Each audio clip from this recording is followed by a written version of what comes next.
നമ്മളുടെ നരൻ ജോഷി സാറിൻ്റെ പടത്തിൽ മറ്റേ കാവടി പാട്ട് റെഡി ആയിട്ടുണ്ട്. ലാൽ സാറിനൊന്ന് കേൾപ്പിക്കാൻ വേണ്ടിയിട്ടാണ്. ഇപ്പം ലാലേട്ടൻ ചോദിച്ചു, ഉണ്ടാക്കിയ ആള് ഇഷ്ടപ്പെട്ടോ? അപ്പോൾ പുള്ളി ഇഷ്ടപ്പെട്ടിട്ടല്ലേ ഉണ്ടാക്കുന്നത്, ഉണ്ടാക്കാൻ പറഞ്ഞ ആൾക്ക് ഇഷ്ടപ്പെട്ടോ? അത് രണ്ടുപേർക്കും ഇഷ്ടപ്പെട്ടാൽ പിന്നെ എൻ്റെ ഇഷ്ടം എന്തിനാ നോക്കുന്നത്? എൻ്റെ ജോലി ആക്ടറാണ്. അവർക്ക് രണ്ടുപേർക്കും ഇഷ്ടപ്പെട്ടു കഴിഞ്ഞാൽ അതെന്താണെങ്കിലും ഞാൻ വന്ന് അതിൽ അഭിനയിക്കുന്നതായിരിക്കും. അപ്പോൾ ജോഷി സാർ പറഞ്ഞു, ഇതുകൊണ്ടാണ് അയാൾ മോഹൻലാലായിട്ട് ഇരിക്കുന്നത്. ഇവിടെ റിജക്ട് ചെയ്തുകൊണ്ട് അവസാനം എ ആർ റഹ്മാന്റെ അടുത്തെത്തി. സത്യം. അപ്പോൾ ഈ സംസാരിച്ചുകൊണ്ടിരിക്കുന്ന ആൾ നോക്കിയപ്പോൾ ഏത് കീബോർഡ് എൻ്റെ കൺമുമ്പിൽ തന്നെ ഉണ്ടല്ലോ, ഇവിടെ ഒരു പയ്യൻ വന്നിട്ടുണ്ട്, കേരളത്തിൽ നിന്ന് വന്നതാണ്. അപ്പോൾ റഹ്മാൻ സാർ പറഞ്ഞു, അപ്പം അവനെ പൊക്ക്, ദാറ്റ്സ് ഇറ്റ്, എനിക്ക് ആ സാധനം. അപ്പോൾ ഫസ്റ്റ് ടൈം ഫോൺ കിട്ടുമ്പോൾ പുള്ളി ചോദിക്കുന്നത്, ഇതുപോലത്തെ ഒരു വ്യക്തി എൻ്റെ അടുത്ത് ചോദിക്കുന്നത്, can I borrow your keyboard? ഞാൻ ആഗ്രഹിച്ചൊരു രീതിയിലേക്ക് സ്റ്റെപ്പ് അപ്പ് ചെയ്യാൻ പറ്റുന്നില്ല. ഇവിടെ ഞാൻ സ്റ്റുഡിയോസിലൊക്കെ പോയിട്ട് പല സ്റ്റുഡിയോസിൽ വായിച്ചപ്പോഴും അതൊരു ഒഫൻസ് ആയിട്ടാണ് ആൾക്കാർ അന്ന് കണ്ടത്. കാരണം ഒരു കീബോർഡിൽ എല്ലാ ഇൻസ്ട്രുമെന്റ്സും പ്രോഗ്രാം ചെയ്ത് വായിക്കുമ്പോൾ ആൾക്കാരുടെ തൊഴിൽ പോകുന്നു. അങ്ങനെയൊക്കെ നിന്നിട്ടുണ്ട്.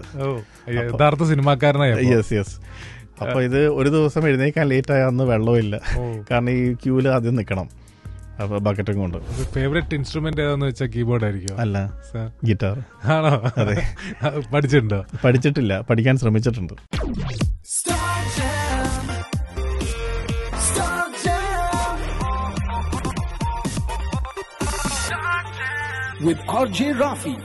നമ്മുടെ സൗണ്ട് എഞ്ചിനീയേഴ്സ് പറയുന്നതാണ്, ഏത് പാട്ട സ്പീക്കറിൽ, അങ്ങനെ തന്നെ ഉപയോഗിച്ച വാക്ക്, ഏത് സ്പീക്കറിൽ കൊണ്ടിട്ടാലും ദീപക് ദേവിന്റെ പാട്ടുകൾ ഒരേപോലെ ഇരിക്കുന്നു. അതെങ്ങനെയാണത്? അതെങ്ങനെ സെറ്റ്? അതായത് ഏതിലിട്ടാലും തല്ലിപ്പൊളി അല്ലല്ല, അത്രയും നല്ലതാണ്. ഏത് പാട്ട സ്പീക്കറിലിട്ടാലും, അത് പ്രത്യേകിച്ച് എടുത്തു പറയണേ, ഏത് പാട്ട സ്പീക്കറിലിട്ടാലും ആ ക്വാളിറ്റി അതുപോലെ ഉണ്ടാവുന്നത്. അതെങ്ങനെയാണ് അത്? ഞാൻ നേരത്തെ പറഞ്ഞില്ല, മിക്സ് ചെയ്യുന്നതല്ല ഞാൻ തന്നെയാണ്. പക്ഷെ ഈ മിക്സ് ചെയ്യുന്ന സമയത്ത് വളരെ ഹൈഫൈ ആയിട്ട് കേൾക്കാതെ, ഞാൻ നേരത്തെ ഒരു സ്പീക്കറിന്റെ കാര്യം പറഞ്ഞില്ലേ, ആ സ്പീക്കറിൽ പോലത്തെ സ്പീക്കേഴ്സിലായിരിക്കും മിക്സ് ചെയ്യുന്നത്.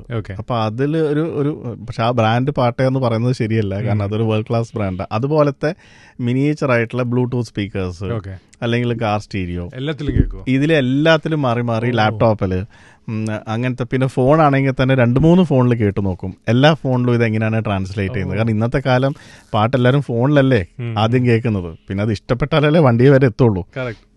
ഇതാണ് സീക്രട്ട്. അപ്പൊ അങ്ങനത്തെ ചെറിയ ചെറിയ സ്പീക്കേഴ്സിലാണ് റെഫറൻസസ് ചെക്ക് ചെയ്യുന്നത്. അതിൽ ഓക്കെ ആയി കഴിഞ്ഞാൽ പിന്നെ എൻഹാൻസ് ചെയ്യുന്ന സാധനങ്ങൾ ഈ ചെറിയ സ്പീക്കേഴ്സിൽ കേൾക്കാത്ത സാധനങ്ങളെ വലുതിൽ കേൾക്കുള്ളൂ. ഇപ്പം സബ് ലോ ഫ്രീക്വൻസീസ്, ഇപ്പം നമ്മൾ ജസ്റ്റ് റംബിൾ പോലത്തെ സൗണ്ടൊക്കെ ആണെങ്കിൽ, ഡയലോഗ് സംസാരിക്കുമ്പോൾ ബാക്കിൽ ജസ്റ്റ് ഒരു മുഴക്കമാണെങ്കിൽ ഫോണിൽ കേൾക്കുമ്പം അവിടെ സൈലൻസ് ആയിരിക്കും. അപ്പോൾ ആ സൈലൻസ് ആയിട്ട് ഇടാതെ ആ മുഴക്കത്തിൻ്റെ കൂടെ ഫോണിൽ കേൾക്കുന്ന ഒരു ഫ്രീക്വൻസിയും കൂടി ഇടും. അപ്പോൾ എന്താണെന്ന് വെച്ചാൽ ഫോണിൽ കേൾക്കുന്ന ആൾക്കാർക്ക് ഇത് കേൾക്കാം. അത് വലിയ സ്പീക്കറിൽ ഇട്ട് കഴിഞ്ഞാൽ ഇതും ഉണ്ടായിരുന്നോ എന്നുള്ള രീതിയിൽ, അപ്പോൾ ഒന്നും ഇൻകംപ്ലീറ്റ് ആയിരിക്കില്ല. അപ്പോൾ എല്ലാത്തിലും ഈക്വലായിട്ട് ട്രാൻസ്ലേറ്റ് ചെയ്യുന്ന രീതിയിൽ എല്ലാ ഫ്രീക്വൻസീസും ശ്രദ്ധിക്കും. എല്ലാം ടെസ്റ്റ് ആൻഡ് ട്രയൽ ചെയ്തിട്ടാണ് അവസാനം ഔട്ട് വരുന്നത്. ഇനി ഞാൻ ഈ പറയുന്ന കാര്യങ്ങൾ കേൾക്കുമ്പോൾ എന്താണ് ഓർമ്മ വരുന്നതെന്ന് പറയണം. 10ാം ക്ലാസ്സുകാരനായ ദീപക് ദേവ് റൂമിൻ്റെ അകത്ത് ഒരു കീബോർഡിൻ്റെ ഫോട്ടോ ഒക്കെ ഒട്ടിച്ച് ഫസ്റ്റ് ക്ലാസ് കിട്ടാൻ വേണ്ടിയിട്ട് ആ കീബോർഡും മനസ്സിൽ ആഗ്രഹിച്ച ആ ഡ്രീമിൽ പഠിച്ചുകൊണ്ടിരിക്കുന്ന ദീപക് ദേവ് ദുബായിൽ 10ാം ക്ലാസ്സിൽ പഠിക്കുന്ന സമയത്ത് കാസിയോയുടെ VZ1 എന്ന് പറയുന്നൊരു കീബോർഡ് ലാംസി എന്ന് പറയുന്ന ഒരു ഷോപ്പിംഗ് സെൻറ്ററിൽ കണ്ടു. അച്ഛനോട് ഞാൻ പറഞ്ഞു, അത് സിന്തസൈസറാണ്. കാസിയോ എന്ന് പറയുന്ന കമ്പനി ആദ്യമായിട്ട് ഇറക്കിയ വലിയൊരു സിന്തസൈസർ, കാണാനും ഭയങ്കര രസമാണ്. അത് കുത്തനെ വെച്ച് കഴിഞ്ഞാൽ എന്നെക്കാളും ഹൈറ്റ് ഉണ്ട് കീബോർഡ്. അപ്പോൾ അത്രയും ലെങ്തി ആയിട്ടുള്ള കീബോർഡ്, നല്ല സൗണ്ട്സ് എല്ലാം കണ്ടു കഴിഞ്ഞപ്പോൾ പെട്ടെന്നൊരു ആഗ്രഹം തോന്നി. അപ്പോൾ ഡാഡിയുടെ അടുത്ത് ചോദിച്ചു, ഈ കീബോർഡ് എനിക്ക് വാങ്ങിച്ചു തരുമോ? അപ്പോൾ ഡാഡി ഒരിക്കലും നടക്കില്ല എന്നുള്ള വിചാരമായിരുന്നു. 10ാം ക്ലാസ്സിൽ ഫസ്റ്റ് ക്ലാസ് എന്നെ എങ്ങനെയെങ്കിലും പാസ്സായി കാണാനാണ് ഇവരൊക്കെ ആഗ്രഹിക്കുന്നത്. നിനക്ക് ഫസ്റ്റ് ക്ലാസ് കിട്ടുകയാണെങ്കിൽ ഈ സാധനം വാങ്ങിച്ചു തരാമെന്ന് പറഞ്ഞു. പിന്നെ ഇതിൻ്റെ അവിടുന്ന് തന്നെ ക്യാമറ ഉണ്ടായിരുന്നു. അന്ന് മറ്റേ നോർമൽ ക്യാമറയല്ല, എൻ്റെ ഫിലിമൊക്കെ ഇട്ടിട്ടത്. അത് അന്ന് ഉണ്ടായിരുന്നില്ല. പിന്നെ ഒരു ദിവസം ഇതിന്റെ ഫോട്ടോ എടുക്കാനായിട്ട് പോയി. ഫോട്ടോ എടുത്ത് അത് ഡെവലപ്പ് ചെയ്ത് വീട്ടിൽ നമ്മൾ തന്നെ ചുമരിലൊട്ടിച്ച് വെച്ചു. ഇത് എനിക്ക് ചുമരിലൊട്ടിക്കോ ബുക്കിൻ്റെ അകത്തോ മറ്റായിരുന്നു. അങ്ങനെ വെച്ചു. 10ാം ക്ലാസ് ഫസ്റ്റ് ക്ലാസ് ആഗ്രഹിച്ച് അവർക്ക് നിയർലി ഡിസ്റ്റിങ്ഷൻ എന്നുള്ളൊരു ലെവലിലേക്ക് എൻ്റെ റിസൾട്ട് കിട്ടി. പക്ഷേ ഈ കീബോർഡ് കത്തിപ്പോയി. ലാംസിക്ക് തീ പിടിച്ചു. ഈ കീബോർഡ് വേറെ ഒരിടത്തും ഇല്ല. അപ്പോൾ ഞാൻ വളരെ അപ്സെറ്റായി. ഡാഡി വാങ്ങാൻ തീരുമാനിച്ചു. പിന്നെ അത് വേണ്ടെങ്കിൽ വേണ്ട, നീ വേറെ നിനക്ക് ഇഷ്ടമുള്ള കീബോർഡ് ഏതെന്ന് പറഞ്ഞു. കോർഗ് എന്നൊക്കെ പറയുന്ന, കോർഗ് റോളൻഡ് എന്നൊക്കെ പറയുന്ന എന്നെ സംബന്ധിച്ച് അത് ഭയങ്കര പ്രൊഫഷണൽ ബ്രാൻഡ്സാണ്. ഞാൻ കാസിയോ, യമഹ, ഈ ബിൽറ്റ് ഇൻ ബീറ്റ്സ് ഇതിലൊക്കെ ഹരം കണ്ടെത്തുന്ന ടൈപ്പ് പ്ലെയർ ആയിരുന്നു 9, 10 പഠിക്കുമ്പോൾ. അപ്പോൾ ഡാഡി പറഞ്ഞു, അപ്പോൾ കോർഗിൽ ആദ്യമായിട്ട് ഈ യമഹ കാസിയോ സ്റ്റൈലിൽ ബീറ്റ്സ് ഒക്കെ ഉള്ളൊരു കീബോർഡ് ഇറക്കി, അതെടുത്തോ എന്ന് പറഞ്ഞു. അപ്പോൾ ഞാൻ നോക്കുമ്പോൾ കോർഗോ, ഇതൊക്കെ ഈ ഫോറിൻ ആർട്ടിസ്റ്റുകളൊക്കെ MTV വീഡിയോസിലൊക്കെ വായിക്കുന്ന കണ്ടത്. അപ്പോൾ ഡാഡി വാങ്ങിച്ചു വന്നപ്പോൾ ഓക്കെ, അവിടെ നിന്നായിരുന്നു എൻ്റെ ടേണിങ്.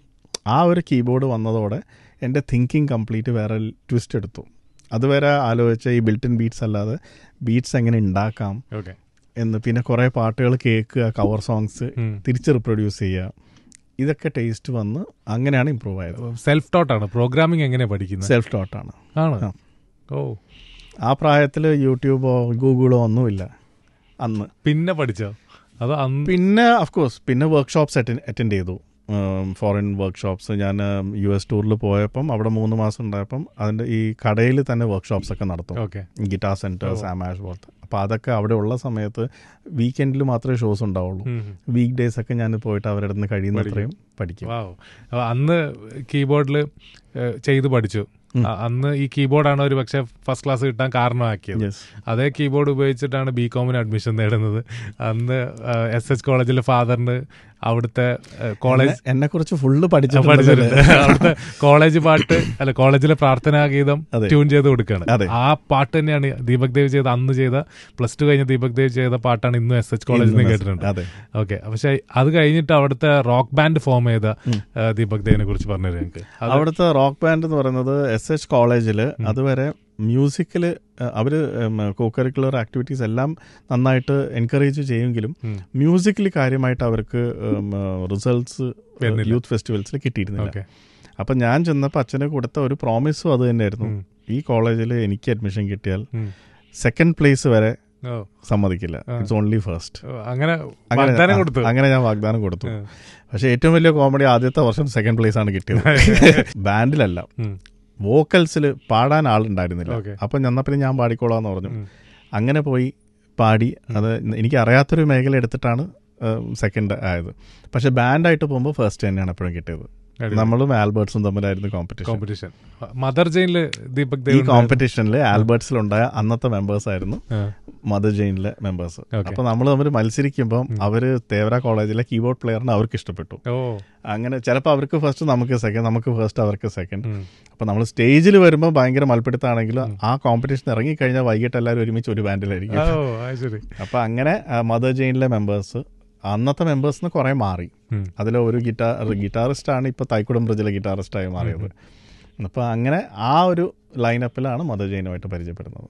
മദർ ജെയിൻ കാലഘട്ടം അതാണ്.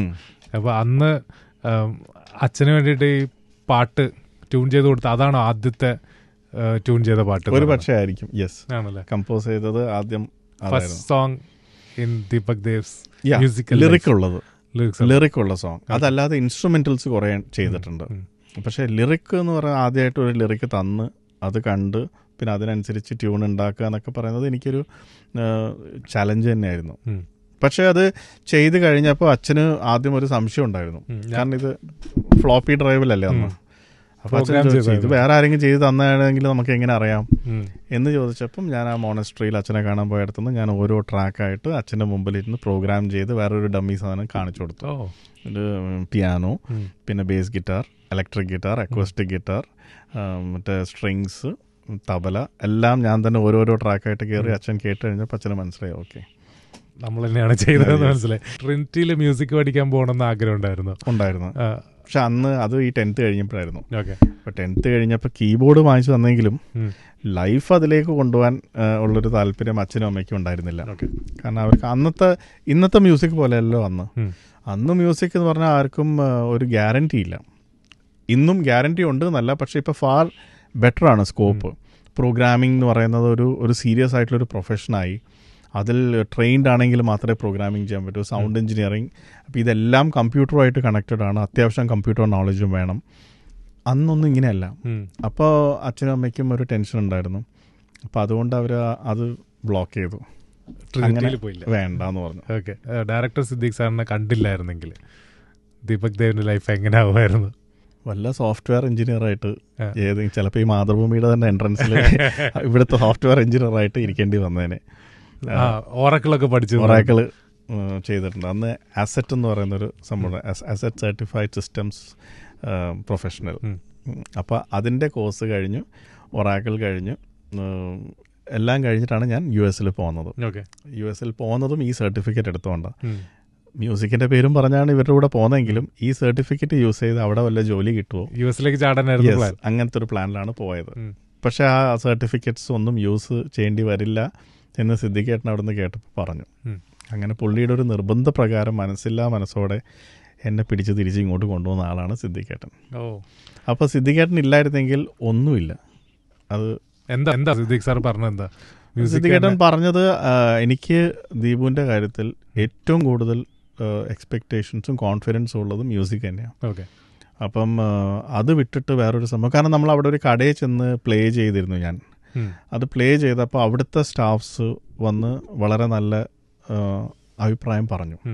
അപ്പോൾ അത് സിദ്ദിഖേട്ടൻ്റെ അടുത്തും പറഞ്ഞു. നമ്മളെ കൂട്ടത്തിൽ കുറേ ആൾക്കാരുണ്ടായിരുന്നു. അപ്പോൾ ഇതെല്ലാം കേട്ട് കഴിഞ്ഞപ്പോൾ സിദ്ദിഖേട്ടനൊരു കൂടുതലൊരു കോൺഫിഡൻസ് വന്നു. പ്രോഗ്രാമറായിട്ടാണ് പോയത് ഷോയ്ക്ക്.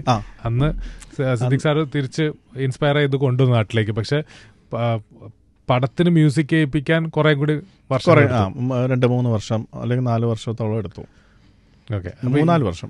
കൊച്ചി ടു ചെന്നൈ ഷിഫ്റ്റ് ചെയ്യാൻ തീരുമാനിച്ചപ്പോഴാണ്? കൊച്ചി ടു ചെന്നൈ ഷിഫ്റ്റ് ചെയ്യുന്നത് ആക്ച്വലി സിദ്ദിഖേട്ടൻ പറഞ്ഞ പ്രകാരം ഞാൻ ആ പുതിയ കീബോർഡൊക്കെ എനിക്ക് വാങ്ങിച്ചു തന്നു. അപ്പോഴത്തെ ലേറ്റസ്റ്റ് US വാങ്ങിച്ചിട്ട് എന്നെ തിരിച്ച് കൊണ്ടുവന്നു. പക്ഷെ ഇവിടെ വന്നു കഴിഞ്ഞിട്ട് എനിക്ക് ഒരു വിധത്തിലും ഇവിടുന്ന് ഞാൻ ആഗ്രഹിച്ച ഒരു രീതിയിലേക്ക് സ്റ്റെപ്പ് അപ്പ് ചെയ്യാൻ പറ്റുന്നില്ല. ഇവിടെ ഞാൻ സ്റ്റുഡിയോസിലൊക്കെ പോയിട്ട് പല സ്റ്റുഡിയോസിൽ വായിച്ചപ്പോഴും അതൊരു ഒഫൻസ് ആയിട്ടാണ് ആൾക്കാർ അന്ന് കണ്ടത്. കാരണം ഒരു കീബോർഡിൽ എല്ലാ ഇൻസ്ട്രുമെന്റ്സും പ്രോഗ്രാം ചെയ്ത് വായിക്കുമ്പോൾ ആൾക്കാരുടെ തൊഴിൽ പോകുന്നു. അന്ന് പ്രോഗ്രാമിംഗ് തുടങ്ങിയിട്ടില്ല, ഇവിടെ ഒന്നുമില്ല അന്ന്. അപ്പോൾ അങ്ങനെ ചെയ്യുമ്പം പിന്നെ എല്ലായിടത്തും ബോയ്ക്കോട്ട് ചെയ്യുന്നൊരു ഫീൽ വന്നു. അതായത് അവനെ അടുപ്പിക്കരുത്, ഒരു മ്യൂസീഷ്യനും കണ്ടുകൂടാത്തൊരു ഇത് വന്നു. കാരണം എല്ലാവരുടെയും തൊഴിൽ പോകുന്നു. പക്ഷെ ഞാൻ സ്പെഷ്യലൈസ് ചെയ്തതായതുകൊണ്ട് എനിക്കിത് വേണ്ടെന്ന് വെക്കാനും പറ്റില്ല. അപ്പോൾ പിന്നെ ഞാൻ വിചാരിച്ചു അങ്ങനെ. പിന്നെ ഒരു വർഷം ആരും വിളിക്കാതെ ഒരു വർക്കും ഇല്ലാതെ ആയി.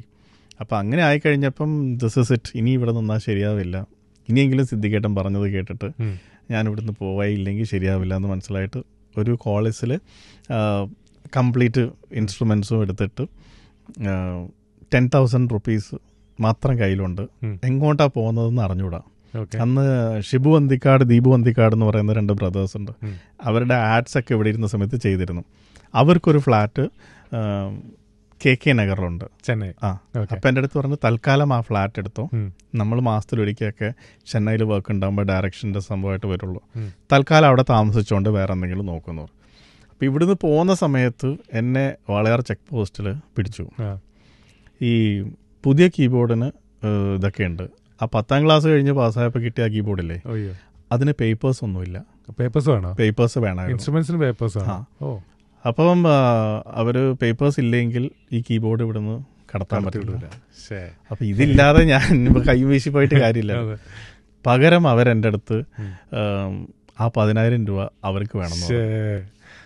അപ്പം ഞാൻ അവിടെ പോയി ഇറങ്ങുന്നത് പൈസയൊന്നും ഇല്ലാതെ, ആരും അറിഞ്ഞുകൂടാ, ചെന്നൈയിൽ. അപ്പോൾ കോളേജ് ഏത് വർഷം ഇത്? 99 എൻഡ്. അപ്പോൾ സിദ്ദിഖൊക്കെ ഇവിടെയാണോ ചെന്നൈയിലാണോ? സിദ്ദിഖേട്ടൻ ഇവിടെ തന്നെ, പക്ഷെ ഞാൻ പോകുന്നതൊന്നും പറഞ്ഞില്ല. കാരണം എന്താവോ ഇല്ലയോ എന്ന് പറഞ്ഞു. ചെന്നൈ പോകാൻ പറഞ്ഞോ ലിറ്ററലി സിദ്ദിഖൊക്കെ? ചെന്നൈ അല്ലെങ്കിൽ ബോംബെയിലേക്ക് വിടാൻ പറഞ്ഞു. അവിടെ ചെന്നാലേ ദീപുവിനെക്കാളും വലിയ വലിയ ആൾക്കാർ വർക്ക് ചെയ്യുന്നത് കേൾക്കാൻ പറ്റുള്ളൂ. ഇവിടെ ഇപ്പോൾ പ്രോഗ്രാമിംഗ് എന്താണെന്നും കൂടെ ആൾക്കാർക്ക് അറിഞ്ഞൂടാ. ചെയ്യുന്നത് തന്നെ ഒരു ഒഫൻസായിട്ട് കാണുന്ന നാടാണ്. അതുകൊണ്ട് ഇപ്പം അവിടെ പോയി കഴിഞ്ഞാൽ അങ്ങനെയില്ല. അവരിത് ബ്ലെൻഡ് ചെയ്താണ് വർക്ക് ചെയ്യുന്നത്. പ്രോഗ്രാമിങ്ങും ഉണ്ട്, ലൈവ് മ്യൂസീഷ്യൻസും ഉണ്ട്. പക്ഷെ ഇവിടുത്തെ ആൾക്കാർക്ക് ഇതുണ്ടെങ്കിൽ അതുണ്ടാവില്ല എന്ന് വിചാരിച്ചിട്ട് ഇതിനങ്ങ് കംപ്ലീറ്റ് ക്ലോസ് ചെയ്യായിരുന്നു. അതൊരു മിസ്അണ്ടർസ്റ്റാൻഡിങ് ആയിരുന്നു. ഇപ്പം എല്ലാവരും എല്ലാം ചെയ്യുന്നുണ്ടല്ലോ. കറക്റ്റ്. പക്ഷെ അന്നത്തെ അത് അറിവില്ലായ്മയുണ്ട്, അത് സമ്മതിക്കാതെ വന്നുകൊണ്ട് സിദ്ദിഖേട്ടൻ എൻ്റെ അടുത്ത് ആദ്യം പറഞ്ഞിരുന്നു. അതുകൊണ്ട് നമ്മൾ ചെന്നൈയിലെത്തി. പക്ഷെ ഞാൻ പോവാതിരുന്ന എന്താ വെച്ചാൽ ആ പ്രായത്തിൽ അച്ഛനും അമ്മയും ഉണ്ടാക്കി തന്ന ഒരു നല്ലൊരു ഫ്ലാറ്റ്, അവർ വാങ്ങിച്ചു വെച്ച വാഴക്കാലയുള്ള ഫ്ലാറ്റിലാണ് ഞാൻ താമസിക്കുന്നത്. ചൂടെടുക്കുമ്പോൾ AC ഇടുക, കുളിക്കണമ്പോൾ തണുക്കുന്ന വിലയാണെങ്കിൽ ഹീറ്റർ ഓൺ ചെയ്യുക, ഇതെല്ലാം ഉണ്ട്. ഇതൊന്നുമില്ലാത്തൊരു നാട്ടിൽ പുറത്ത് ബക്കറ്റും പിടിച്ച് പൈപ്പിന്റെ മുമ്പിൽ നിൽക്കണം രാവിലെ വെള്ളം കളക്ട് ചെയ്യാൻ. ചെന്നൈയിൽ പൈപ്പിൻ ചോട്ടിൽ അങ്ങനെയൊക്കെ നിന്നിട്ടുണ്ട്. യഥാർത്ഥ സിനിമാക്കാരനായി. യെസ്. അപ്പൊ ഇത് ഒരു ദിവസം എഴുന്നേക്കാൻ ലേറ്റ് ആയ അന്ന് വെള്ളമില്ല, കാരണം ഈ ക്യൂവിൽ ആദ്യം നിൽക്കണം അപ്പോൾ ബക്കറ്റും കൊണ്ട്. പിന്നെ ഞാൻ അപ്പുറത്തുള്ള ആൻറ്റിമാർക്ക് 5 രൂപ തരാം, വന്ന് എനിക്കൊരു ബക്കറ്റ് വെള്ളം എന്ന് പറയുമ്പോൾ അവർ രാത്രി ബക്കറ്റ് വെക്കും, അവരെനിക്ക് വേണ്ടി പിടിച്ചുകൊണ്ടെന്ന് വെക്കും. അങ്ങനത്തെ ഇതൊക്കെയായിരുന്നു. അങ്ങനത്തെ ഒരു ലൈഫ് ഉണ്ടായിരുന്നു. അങ്ങനത്തെ ഒരു ലൈഫ്. പക്ഷെ ഇവിടെ റിജക്ട് ചെയ്തുകൊണ്ട് അവസാനം എ ആർ റഹ്മാന്റെ അടുത്തെത്തി. സത്യം. അനു മലിക്കിന്റെ അടുത്തെത്തി.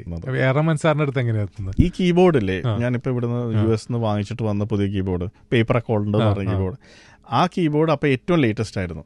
അപ്പോൾ പുതിയൊരു സംഭവം പുറത്തിറങ്ങി കഴിഞ്ഞാൽ നമ്മുടെ നാട്ടിലേക്ക് എത്താൻ അറ്റ്ലീസ്റ്റ് ഒരു 6 to 8 months പിടിക്കും. ഇത് ഞാൻ അവിടുന്ന് വാങ്ങിയതുകൊണ്ട് ഏറ്റവും ബ്രാൻഡ് ന്യൂ സാധനം, ആർക്കും ഇല്ലാത്തൊരു സാധനമായിട്ടാണ് എത്തിയത്. ഇദ്ദേഹത്തിൻ്റെ അടുത്ത് ഈ സംഭവം ഉണ്ട്, റഹ്മാൻ സാറിൻ്റെ അടുത്ത്. കാരണം പുള്ളി അപ്പം ബോംബെ ഡ്രീംസ് എന്ന് പറഞ്ഞ ഏതൊരു പ്രോജക്റ്റിന് ഫുൾ ടൈം UK-ലായിരുന്നു. അപ്പോൾ പുള്ളി അവിടുന്ന് വാങ്ങി പുള്ളി ആ കീബോർഡിലെല്ലാം പ്രോഗ്രാം ചെയ്തു. അതിൻ്റെ ഡിസ്ക് മാത്രം ഇവിടെ കൊണ്ടുവന്നു. ജാസ് ഡ്രൈവ് എന്ന് പറയുന്ന ഒരു SCSI ഡ്രൈവ് ഉണ്ട്, അതിലാക്കി കൊണ്ടുവന്നു. അപ്പോൾ ഇവിടെ വന്നു കഴിഞ്ഞപ്പോൾ പുള്ളിക്ക് പെട്ടെന്ന് അത് റിട്രീവ് ചെയ്യണം, കീബോർഡില്ല. പുള്ളിയുടെ ഈ കീബോർഡ് പുള്ളി UK-ൽ വെച്ചിട്ടാണ് വന്നത്. അപ്പോൾ ഞാൻ അന്ന് വർക്ക് ചെയ്ത സ്റ്റുഡിയോയുടെ ഓണറിൻ്റെ അടുത്ത് പുള്ളിയുടെ ഫ്രണ്ടായിരുന്നു. ഓഡിയോ മീഡിയ എന്ന് പറയുന്ന സ്റ്റുഡിയോ ആയിരുന്നു. ഈ കീബോർഡ് ആരെടുത്തെങ്കിലും ഉണ്ടെങ്കിൽ ഈ സാധനത്തിൻ്റെ അകത്തുള്ള മൊത്തം റിട്രീവ് ചെയ്യാൻ പറ്റും. അപ്പം നമുക്ക് ലോഡ് ചെയ്തിട്ട് എനിക്ക് കേൾക്കാൻ പറ്റും, UK-ൽ ഇരുന്നിട്ട് ഉണ്ടാക്കിയാന്ന് തോന്നുന്നു. അപ്പോൾ ഈ സംസാരിച്ചുകൊണ്ടിരിക്കുന്ന ആൾ നോക്കിയപ്പോൾ ഏത് കീബോർഡ് ഇത് എൻ്റെ കൺമുമ്പിൽ തന്നെ ഉണ്ടല്ലോ, ഇവിടെ ഒരു പയ്യൻ വന്നിട്ടുണ്ട്, കേരളത്തിൽ നിന്ന് വന്നതാണ്. അപ്പോൾ റഹ്മാൻ സാർ പറഞ്ഞു അപ്പം അവനെ പൊക്ക്, ദാറ്റ്സ് ഇറ്റ്, എനിക്ക് ആ സാധനം. അപ്പോൾ ഫസ്റ്റ് ടൈം ഫോൺ കിട്ടുമ്പോൾ പുള്ളി ചോദിക്കുന്നത്, ഇതുപോലത്തെ ഒരു വ്യക്തി എൻ്റെ അടുത്ത് ചോദിക്കുന്നത്, can I borrow your keyboard? അപ്പോൾ ഞാൻ ഭയങ്കര ഹാപ്പി ആയിട്ട് ഞാൻ പറഞ്ഞു യെസ് സർ ഡെഫിനറ്റ്ലി. ഞാൻ ഭയങ്കര എക്സൈറ്റഡ് ആയി, കാരണം നമ്മളൊക്കെ ഈ ഒരു എന്താ പറയുക ഫാന്റസി പോലെ കാണുന്നൊരു വ്യക്തിയല്ലേ.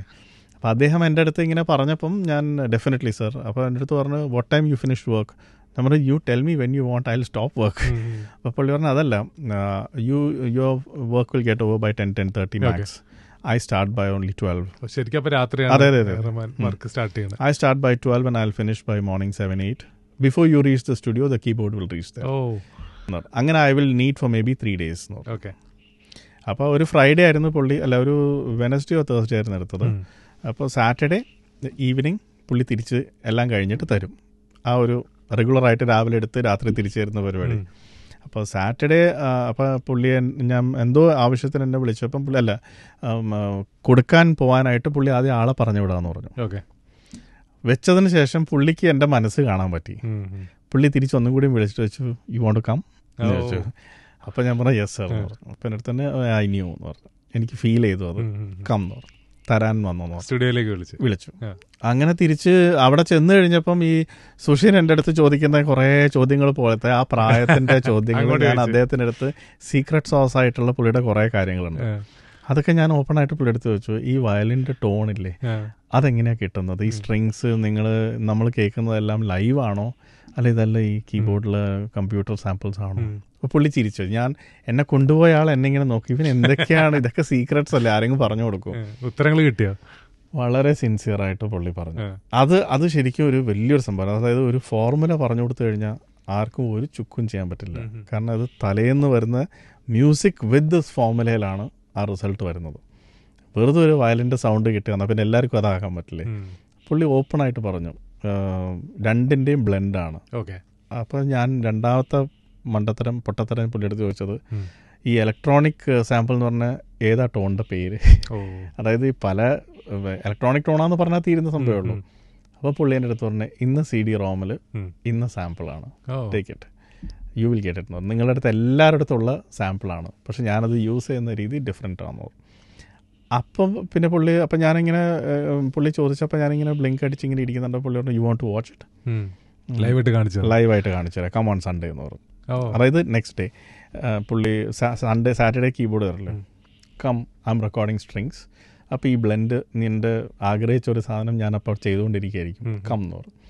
അപ്പോൾ ഞാൻ ഭയങ്കര എക്സൈറ്റഡ് ആയപ്പോൾ പുള്ളി അതിൻ്റെ പിന്നാലെ എൻ്റെ അടുത്ത് പറഞ്ഞ കാര്യമാണ്, വരുമ്പോൾ കീബോർഡും കൂടി എടുത്തോ, എന്തെങ്കിലുമൊക്കെ വായിക്കുകയും ചെയ്യാമല്ലോ. അങ്ങനെയാണ് ഞാൻ അവിടെ ചെല്ലുന്നത്, അല്ലാതെ എൻ്റെ വർക്ക് കേട്ടിട്ടോ അതോ ഇതോ ഒന്നും ആയിട്ടല്ല. ഇവിടെ കീബോർഡാണ്. 10ാം ക്ലാസ് തുടങ്ങി ഡിഗ്രി റഹ്മാൻ എടുത്തത് എല്ലാം കീബോർഡാണ്. കീബോർഡ് തന്നെയാണ്. റഹ്മാൻ വായിച്ച കീബോർഡ് ഇപ്പൊ എവിടെ ഉണ്ട് ദീപക് ദേവിന്റെ? ഞാനത് കുറെ വർഷം കഴിഞ്ഞപ്പോൾ അത് ഞാൻ സെൽ ഓഫ് ചെയ്തു. കാരണം അതെന്റെ ഫസ്റ്റ് കീബോർഡ് അല്ലല്ലോ. പക്ഷെ ആ മറ്റേ കീബോർഡില്ലേ, ഞാൻ ഇവിടുന്ന് പോകുമ്പം ഡ്യൂട്ടി കൊടുത്തിട്ടൊക്കെ പോയി എന്ന് പറഞ്ഞ് എന്റെ 10ാം ക്ലാസ് കഴിഞ്ഞപ്പോൾ അതിപ്പോഴും എന്റെ അടുത്തുണ്ട്, കയ്യിലുണ്ട്. അതാണ് വിറ്റിട്ട് തിരിച്ചു വന്ന കീബോർഡ്, പിന്നെ വിറ്റില്ല. ഓക്കെ. ഫേവറേറ്റ് ഇൻസ്ട്രുമെന്റ് ഏതാന്ന് വെച്ചാൽ കീബോർഡ് ആയിരിക്കും? അല്ല, ഗിറ്റാർ. ആണോ? അതെ. പഠിച്ചിട്ടുണ്ടോ? പഠിച്ചിട്ടില്ല, പഠിക്കാൻ ശ്രമിച്ചിട്ടുണ്ട്. ഓക്കെ, പക്ഷെ വിജയിച്ചില്ല. പക്ഷെ ഗിറ്റാർ ആണ് ഫേവറേറ്റ്. ഗിറ്റാർ കുറെ കളക്ഷൻ ഉണ്ട്. ഞാൻ എവിടെ ചെന്ന് കഴിഞ്ഞാലും അവിടുത്തെ സ്പെഷ്യാലിറ്റി ആയിട്ടുള്ള എന്തെങ്കിലും ഗിറ്റാർ ഉണ്ടെങ്കിൽ പല മേക്സിന്റെ ഗിറ്റാർസ് വാങ്ങിച്ച് കളക്ട് ചെയ്ത് എൻ്റെ പാട്ടിൽ വായിക്കാൻ വരുന്ന പ്ലെയേഴ്സ് എൻ്റെ തന്നെ ഗിറ്റാർസാണ് എപ്പോഴും വായിക്കുന്നത്. ലൈഫിൽ ഇത്രയും ടേണിംഗ് പോയിന്റ്സ് ഉണ്ടാക്കിയ കീബോർഡിനെ ഡിച്ച് ചെയ്യാന്ന് പറയില്ല ഞാൻ. പക്ഷേ ഫേവറേറ്റ് ഇൻസ്ട്രുമെന്റ് ഗിറ്റാറാണ്. ചെറിയ പ്രായത്തിൽ വായിക്കാൻ ശ്രമിച്ചു, അന്ന് 6-7 വയസ്സായിരുന്നു. Why guitar? അത് ഡാഡിയുടെ ഇഷ്ടമുള്ള ഇൻസ്ട്രുമെന്റ് ഗിറ്റാർ ആയതുകൊണ്ട് നീ ഗിറ്റാർ വായിക്കുമെന്ന് പറഞ്ഞിട്ട് പഠിക്കുമെന്ന് പറഞ്ഞിട്ട് വിട്ടതാണ്. പക്ഷെ ആ പ്രായത്തിൽ വിരലിന്റെ മുകളിൽ ഈ സ്ട്രിങ്സിന്റെ മാർക്ക് വന്ന് നീലിച്ച് ഒക്കെ വന്നു കഴിഞ്ഞപ്പം പിന്നെ എനിക്കത് എടുക്കാൻ പറ്റിയില്ല. അപ്പോൾ ഞാനത് തൽക്കാലത്തേക്ക് വിട്ട് കീബോർഡിലേക്ക് മാറിയത്. ഇനി ദീപക് ദേവിന്റെ ഒരുപാട് ഹിറ്റ് പാട്ടുകളിൽ നിന്ന് ചിലത് മാത്രം ഞാൻ ചൂസ് ചെയ്തിട്ടുണ്ട്, അത് പറയും.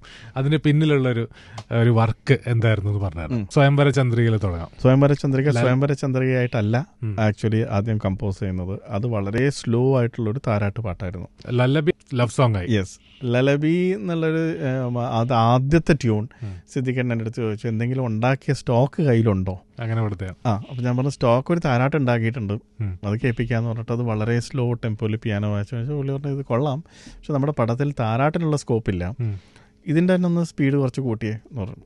കുറച്ച് കൂട്ടി, 2 പോയിന്റും കൂടി കൂട്ടിയേ, 2 പോയിന്റ്, ഒരു 5 പോയിന്റും കൂടി കൂട്ടി. അപ്പോൾ ഇത് കൂട്ടുന്നതിനനുസരിച്ച് എൻ്റെ നെഞ്ചിടിച്ചുകൊണ്ടിരിക്കുക, ഇത് പാട്ട് മാറിപ്പോയിക്കൊണ്ടിരിക്കുകയാണ്. കാരണം ഇത് സ്ലോയിൽ കേട്ടാലല്ലേ ഇത് എൻജോയ് ചെയ്യാൻ പറ്റുള്ളൂ.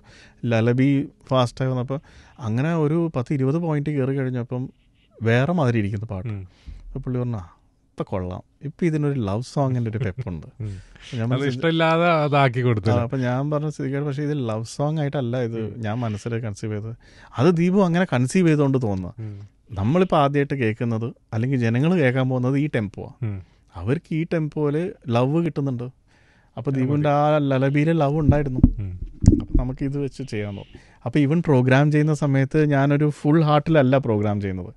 കാരണം ഇത് എന്തോ ആയി വേറൊരു ഡാൻസ് ബീറ്റൊക്കെ കയറ്റി ഞാൻ, കാരണം അതിൻ്റെ ആ സങ്കടം മാറ്റാനായിട്ട്. പക്ഷെ അതൊക്കെയായിരുന്നു അതിൻ്റെ ആയിട്ട് മാറിയത്. അടിപൊളി. വേൽമുരുക കമ്പോസ് ചെയ്യുന്നതിൻ്റെ തൊട്ട് മുമ്പേ ആന്റണി ചേട്ടൻ ആ റൂമിലുണ്ടായിരുന്നു. ജോഷി സാർ, കൈതപ്പുറം തിരുമേനി, ആന്റണി ചേട്ടൻ. അപ്പോൾ ഇവർ വന്നപ്പോൾ ആന്റണി ചേട്ടന് ഈ ഇങ്ങനെ ഒരു അടിപൊളി പാട്ടാണ് വേണ്ടുന്നത്, ഈ കാവടിയാട്ടം നടന്നുകൊണ്ടിരിക്കുന്ന ഹിംസ എന്ന് പറഞ്ഞു. അപ്പം ഞാൻ അതുവരെ ചെയ്ത പാട്ടുകളെല്ലാം very modern electronic kind of music ആയിരുന്നു. അപ്പം അതിൽ നിന്നും പ്യൂർ നാടൻ ടൈപ്പ് ഒരു പാട്ട് ഞാൻ എങ്ങനെ ചെയ്യും എന്ന് എനിക്ക് പോലും അറിഞ്ഞൂടാ. കാരണം അങ്ങനത്തെ ഒരു പാട്ട് ഞാൻ ചെയ്തിട്ടില്ല. അപ്പോൾ ആകെ ചെയ്തത് ചിത്ര ചേച്ചിയുടെ ഒരു ഓണപ്പാട്ട് ചെയ്തിരുന്നു. അതിൽ മാത്രമേ കുറച്ച് നാടൻ സംഭവങ്ങളൊക്കെ യൂസ് ചെയ്തിട്ടുള്ളൂ. അപ്പോൾ എൻ്റെ അടുത്ത് ഇങ്ങനെ പറഞ്ഞപ്പോൾ ഞാൻ ഓക്കെ ചെയ്യാമെന്ന് പറഞ്ഞു. അപ്പോൾ ആന്റണി ചേട്ടൻ ഒരു സെക്കൻഡ് ഒന്ന് പുറത്തോട്ട് വരുമെന്ന് ചോദിച്ചു.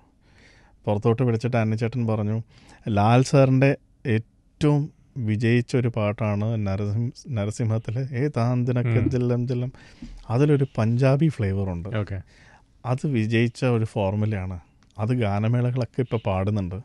അപ്പോൾ അതിൻ്റെ തന്നെ ഒരു കണ്ടിന്യൂവേഷൻ പോലത്തെ ഒരു പാട്ട് പഞ്ചാബി പിടിച്ചോ എന്ന് പറഞ്ഞു. അതായിരുന്നു ഇൻസ്പിറേഷൻ. അപ്പം ഞാൻ പറഞ്ഞ നോക്കട്ടെ എന്ന് പറഞ്ഞു. അപ്പം ഇരുന്ന് പാട്ട് കമ്പോസ് ചെയ്തു. പാട്ട് അത് പെട്ടെന്നൊരു എനിക്ക് തോന്നുന്നൊരു 2-3 hours തന്നെ അതിൻ്റെ എൻറ്റയർ സ്ട്രക്ചറായി. അവരിയ്ക്കുന്ന സമയത്ത് തന്നെയാണ് കമ്പോസ് ചെയ്തത്. അപ്പം കമ്പോസ് ചെയ്ത് കഴിഞ്ഞ് അപ്പം തന്നെ ചൂടപ്പം പോലെ പ്രോഗ്രാമിങ് ചെയ്യുന്നു. കുഞ്ഞ് 2 സ്പീക്കേഴ്സ് ഉണ്ട്, അവിടെ കേൾപ്പിക്കുന്നു. സാമ്പിൾ ഞാൻ അവിടെ നിന്ന് ഉണ്ടാക്കുന്നു. ഫൈനൽ പ്രോഗ്രാമിംഗ് അല്ല, അപ്രൂവലിനുള്ളത്. കുറച്ച് ബാംഗ്ര ബീറ്റ്സൊക്കെ ഇട്ട്. അപ്പം ജോഷി സാറിനത് കേട്ടപ്പോൾ ഇഷ്ടപ്പെട്ടു, തിരുമേനിക്കും ഇഷ്ടപ്പെട്ടു. അപ്പം ആൻ്റണി സാർ വന്നിട്ട് പുള്ളിക്കും ഇഷ്ടപ്പെട്ടപ്പോൾ പുള്ളി പറഞ്ഞു, ഒരു സെക്കൻഡ് ഞാനിതൊന്ന് ലാൽ സാറിനെ കേൾപ്പിക്കട്ടെ എന്ന് പറഞ്ഞു. അപ്പോൾ ജോഷി സാർ ഇരിക്കുന്നുണ്ട്. അപ്പം എല്ലാവർക്കും ഇഷ്ടപ്പെട്ട് കഴിഞ്ഞ് എങ്ങാനും ലാലേട്ടൻ ഇഷ്ടപ്പെട്ടില്ലെങ്കിൽ ഇത് പണിവാളും. കാരണം ഇത് ലാലേട്ടൻ ഇഷ്ടപ്പെട്ടില്ല എന്ന് പറഞ്ഞാൽ പിന്നെ അത് മാനിച്ച് ഇത് എടുക്കരുത്. അതും ഫോണിലാണ് കേൾക്കുന്നത്. ഒരു പക്ഷേ നേരിട്ട് കേട്ട് കഴിഞ്ഞാൽ പുള്ളിക്ക് വേറൊരു പിക്ചറാണ് കിട്ടുക. ഈ ഫോണിൽ കേൾപ്പിക്കുമ്പം എങ്ങനെയാണ് അഭിപ്രായം കറക്റ്റ് ആവുക എന്ന ടെൻഷൻ ജോഷി സാറിനും ഉണ്ട്, തിരുമേനിക്കും ഉണ്ട്, എനിക്ക് ഏറ്റവും കൂടുതലുണ്ട്. പക്ഷെ ആനി ചേട്ടൻ എക്സൈറ്റ്മെൻറ്റിൽ ഇത് ലാൽ സാർ കേൾക്കണം എന്ന് പറഞ്ഞിട്ട് വിളിച്ചു കഴിഞ്ഞപ്പം ഈ നേരത്തെ പറഞ്ഞതുപോലെ അദ്ദേഹത്തിൻ്റെ വേറൊരു വലുപ്പം ഫീൽ ചെയ്തത്, പുള്ളി അവിടെ വിളിച്ചു കഴിഞ്ഞപ്പം ലാൽ സാർ ആൻ്റണിയാണ് നമ്മളുടെ നരൻ ജോഷി സാറിൻ്റെ പടത്തിലെ മറ്റേ ആ കാവടി പാട്ട് റെഡി ആയിട്ടുണ്ട്, ലാൽ സാറിനൊന്ന് കേൾപ്പിക്കാൻ വേണ്ടിയിട്ടാണ്. ഇപ്പോൾ ലാലേട്ടൻ ചോദിച്ചു ഉണ്ടാക്കിയ ആള് ഇഷ്ടപ്പെട്ടോ? അപ്പോൾ പുള്ളി ഇഷ്ടപ്പെട്ടിട്ടല്ലേ ഉണ്ടാക്കുന്നത്, ഉണ്ടാക്കാൻ പറഞ്ഞ ആൾക്ക് ഇഷ്ടപ്പെട്ടു. അത് രണ്ടുപേർക്കും ഇഷ്ടപ്പെട്ടാൽ പിന്നെ എൻ്റെ ഇഷ്ടം എന്തിനാണ് നോക്കുന്നത്? എൻ്റെ ജോലി ആക്ടറാണ്. അവർക്ക് രണ്ടുപേർക്കും ഇഷ്ടപ്പെട്ട് കഴിഞ്ഞാൽ അതെന്താണെങ്കിലും ഞാൻ വന്ന് അതിൽ അഭിനയിക്കുന്നതായിരിക്കും. അപ്പോൾ ജോഷി സാർ പറഞ്ഞു ഇതുകൊണ്ടാണ് അയാൾ മോഹൻലാലായിട്ട് ഇരിക്കുന്നത്. പുള്ളിക്ക് നമ്മളുടെ മുകളിൽ എല്ലാവരും ഒരു കോൺഫിഡൻസ് ഉണ്ട്, നമ്മൾ കറക്റ്റ് സാധനം ചെയ്യുന്ന പറഞ്ഞാൽ പുള്ളി അത് ഡെലിവർ ചെയ്യും. അപ്പോൾ നമുക്ക് ഭയങ്കരമായിട്ട് ഇതായി. കാരണം ചില ഹീറോസിനൊക്കെ പാട്ട് കേട്ടേ പറ്റൂ എന്ന് നിർബന്ധം പിടിച്ച് അഭിപ്രായങ്ങൾ പറയുന്ന ഇഷ്യൂസ് പിന്നെ കുറേ പ്രാവശ്യം കണ്ടിട്ടുണ്ട്.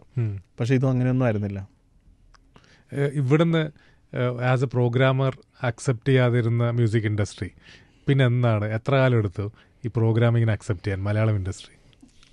എനിക്ക് തോന്നുന്നു അത് കഴിഞ്ഞൊരു ഈവൻ ക്രോണിക് ബാച്ചിലർ ഇറങ്ങിയപ്പോൾ കൂടെ ആ പാട്ടുകൾ പലതും ഇവിടുത്തെ ഗാനമേളകളിൽ എടുത്തിരുന്നെങ്കിൽ കൂടി, ഇപ്പോൾ ചിരി ചിരിയോ പോലത്തെ പാട്ട്, അല്ലെങ്കിൽ ചുണ്ടത്ത് ചെത്തിപ്പൂ, സ്വയംവര ചന്ദ്രിക, ഇതെല്ലാം പ്രോഗ്രാംഡ് ഒരു പ്രിസിഷനായിരുന്നു അതിലുണ്ടായത് ആ വർക്കിൽ. അപ്പം അതുകൊണ്ട് തന്നെ ഗാനമേളക്കാർക്ക് അത് റെപ്ലിക്കേറ്റ് ചെയ്യാൻ കുറച്ച് ബുദ്ധിമുട്ടായിരുന്നു. അപ്പോൾ അവർ അതൊക്കെ കമ്പ്യൂട്ടർ മ്യൂസിക്കാണ്, അത് നമ്മൾ അതുമാതിരി നോക്കിയാൽ വരില്ല, നമുക്ക് ഉള്ള മാതിരി എന്നുള്ള രീതിയിൽ ആദ്യം അങ്ങനെ കണ്ടു. പിന്നെ കുറച്ച് കഴിഞ്ഞപ്പം അവർക്ക് മനസ്സിലായി ഇതാണ് ഇനി മുമ്പോട്ട് പോകുന്നത്. അപ്പോൾ എല്ലാവരും അവരുടെ കീബോർഡ്സിൽ അത് കേട്ട് അതുപോലെ പ്രോഗ്രാം ചെയ്യാൻ തുടങ്ങി. അങ്ങനെ പിന്നെ ആക്സെപ്റ്റ് ചെയ്തു. അതായത് ക്രോണിക് ബാച്ചറിൻ്റെ സമയത്ത് അത്ര ആക്സെപ്റ്റ് ചെയ്തില്ലെങ്കിലും എനിക്ക് തോന്നുന്നു ഉദയനാണ് താരൊക്കെ ആകുമ്പോഴേക്ക് പിന്നെ ട്രെൻഡിലേക്ക്. ലൂസിഫറിൽ ഫൈറ്റ് സീനിൽ ഇങ്ങനെ ഒരു ട്രാക്ക് സെറ്റ് ചെയ്യാം, റാപ്പ് കയറ്റാം എന്നുള്ള ഇൻസ്പിറേഷൻ എന്തായിരുന്നു? അത് എനിക്ക് ക്ലിയർ ആയിട്ട് റിക്കലക്ട് ചെയ്യുന്നില്ല. കാരണം റാപ്പ് ആയതുകൊണ്ട് ഇതെങ്ങനെ കമ്പോസ് ചെയ്യും? ഇങ്ങനെ നമ്മളിപ്പം അപ്സ് ആൻഡ് ഡൗൺസ് ഒന്നും ഇല്ലല്ലോ, ഒരേപോലെ പോവല്ലേ. ഫൈറ്റ് സീനിൽ അങ്ങനെ ഒരു മ്യൂസിക് വേണമെന്ന് പൃഥ്വി പറഞ്ഞിരുന്നു. പുള്ളിക്ക് എനർജി കിട്ടണം, അതിൽ എന്തിടണം എന്നുള്ള കാര്യം നിങ്ങൾ തീരുമാനിച്ചു എന്ന് പറഞ്ഞു. അപ്പോൾ എനർജി എന്ന് പറയുമ്പം പല ഈ റോക്ക് എനർജി ഒരു അന്യായ എനർജിയാണല്ലോ, അപ്പം അത് വേണം. എന്നാൽ ഒരു പക്ക റോക്ക് ഇടാൻ പറ്റില്ല, കാരണം ഇദ്ദേഹം മുണ്ട് കെട്ടിയിട്ടിരിക്കുന്ന ഒരു അവസ്ഥ ആയതുകൊണ്ട് അതിൽ റോക്ക് വന്നു കഴിഞ്ഞാൽ ചിലപ്പോൾ കല്ലടിക്കും.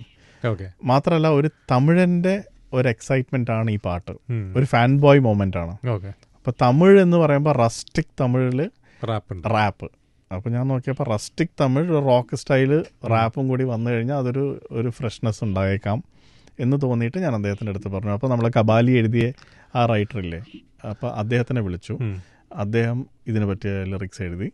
അങ്ങനെയെല്ലാം കറക്റ്റ് സ്ഥലത്ത് വീണു. അതാണ് അതിൻ്റെ തിങ്കിങ് എന്ന് പറയുന്നത്. സോന സോന കലാഭവൻ മണിച്ചേട്ടൻ പാടിയ പാട്ട് സോന സോന നീ ഒന്നാം നമ്പർ എന്നുള്ളൊരു പാട്ടിൻ്റെ ആദ്യത്തെ ലിറിക്സ് എന്ന് പറയുന്നത്, ആദ്യത്തെ മ്യൂസിക് ഡയറക്ടർ എന്ന് പറയുന്നത് ദേവാ സാറായിരുന്നു.